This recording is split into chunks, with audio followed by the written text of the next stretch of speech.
Have you ever stopped to think about how we got from chaining people in asylums to the kind of therapy and medication we have today? It is an absolutely fascinating and honestly, sometimes shocking story. So let's dive in and explore the incredible journey of psychological therapy from its darkest beginnings all the way to the breakthroughs that shape how we understand the mind. Just let that sink in for a moment. This quote really captures the brutal reality of where mental health care started. We're talking about places like London's Bethlehem Hospital, which became so infamous its name turned into the word Bedlam. You know, the word asylum is supposed to mean a place of safety, but for centuries, well, it was a pretty cruel irony, a world away from the kind of compassionate care we aim for today. And wow, what a contrast between then and now.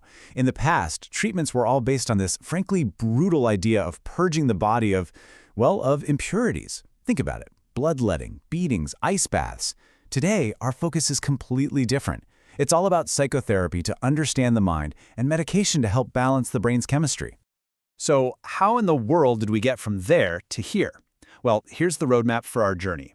We'll start by looking a little closer at that dark past, and then we'll get into the two main branches of modern therapy.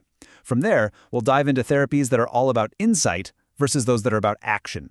And finally, we'll look at treatments that work directly on the brain itself. Okay, so let's start with that dark past.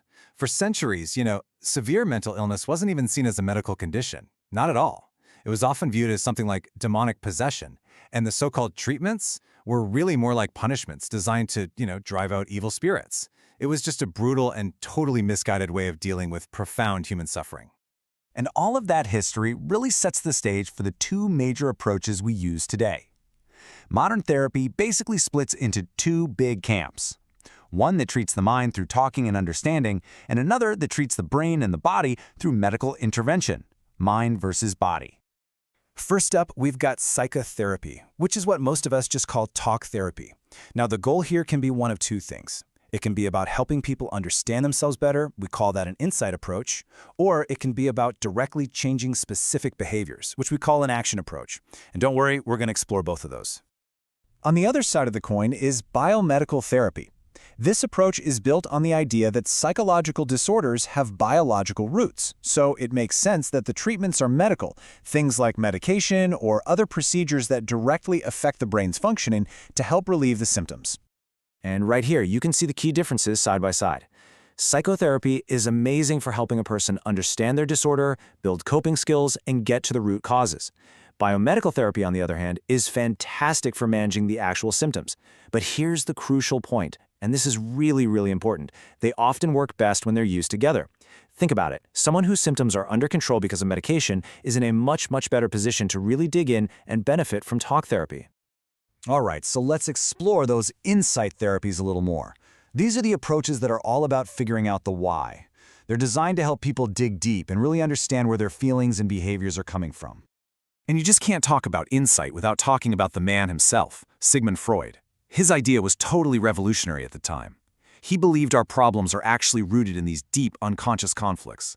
He saw the mind as this kind of battlefield between our primal desires, the id, our moral compass, the superego, and our rational self, the ego. And psychoanalysis is all about bringing those hidden battles into the light. So how did Freud try to get at that unconscious stuff? Well, he used techniques like free association, where the patient just says literally anything that pops into their head, hoping to get past that rational filter.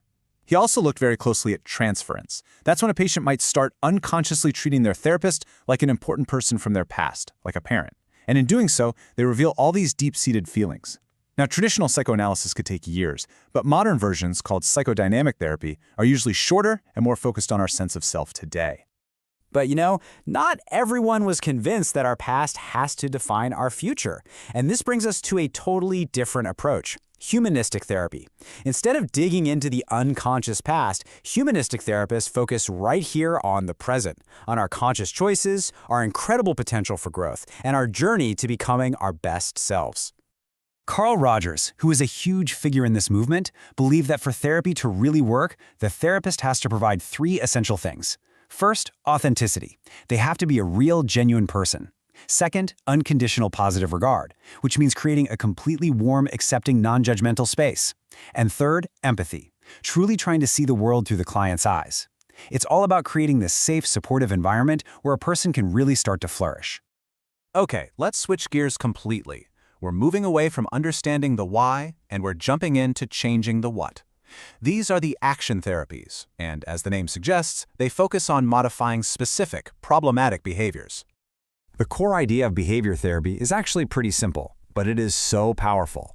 All behaviors, both the good and the bad ones, are learned. And if they're learned, well, that means they can be unlearned. So here, an undesirable behavior, like a phobia, isn't seen as a symptom of some deeper problem. No, the behavior is the problem, and new learning is the solution. One of the most famous behavioral techniques, perfect for phobias, is called systematic desensitization. Let's make this real.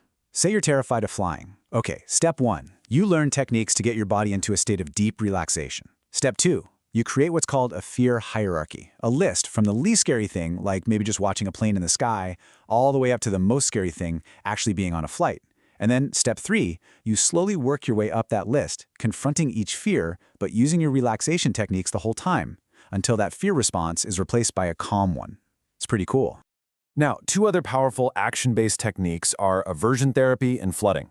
Aversion therapy tries to create a negative association, like, for example, pairing a really unpleasant stimulus with a cigarette to help someone quit smoking. Flooding is basically the complete opposite of that gradual approach. It involves exposing someone to their absolute most frightening situation, but in a safe, controlled way, until their anxiety naturally decreases and they realize they can handle it. And that brings us to our final section, treating the brain itself. Here, we're leaving talk therapy behind, and we're looking at direct medical interventions that can alter our biology to relieve psychological distress. The most common biomedical treatment today is, of course, psychopharmacology, the use of medication. These drugs are designed to control or relieve symptoms, and like we talked about earlier, they are incredibly effective, especially when they're combined with psychotherapy, so you can tackle both the symptoms and the underlying issues at the same time. So, let's take a quick look at the 4 main types of these drugs. First, you have antipsychotics, which often work by blocking dopamine receptors to help with symptoms of schizophrenia. Then there are anti-anxiety drugs, like Valium, that have a calming sedative effect. We also have anti-manic drugs, like lithium, which are amazing for stabilizing the mood swings of bipolar disorder. And finally, antidepressants, which often work on neurotransmitters like serotonin to treat depression and some anxiety disorders. Now, when we talk about biomedical treatments, there's one that often comes to mind with a lot of stigma and misunderstanding. So we have to ask the question, what about shock therapy? Okay, this is a really critical distinction to make.